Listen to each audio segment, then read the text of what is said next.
Hello everyone, how are you doing? This is MD Tech here for another quick tutorial. In today's tutorial, I'm going to show you how to download and install the WhatsApp mobile app on your iOS or Android device. So this should hopefully be a pretty straightforward process here, guys. And without further ado, let's go ahead and jump right into it. If you're on an iPhone or iOS device, you'll have to open up the App Store. On an Android device, just swipe up on the home screen and we're going to select Play Store. And then we're going to search for WhatsApp. And you want to select install. Should be a very popular item in here. You can see there's over 10 billion downloads apparently. So we're going to select that one from the list.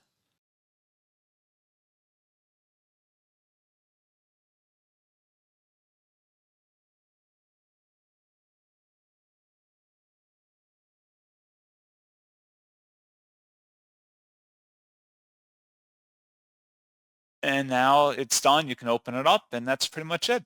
So as always, thank you guys for watching this brief tutorial. I do hope that I was able to help you out and I do look forward to catching you all in the next tutorial. Goodbye.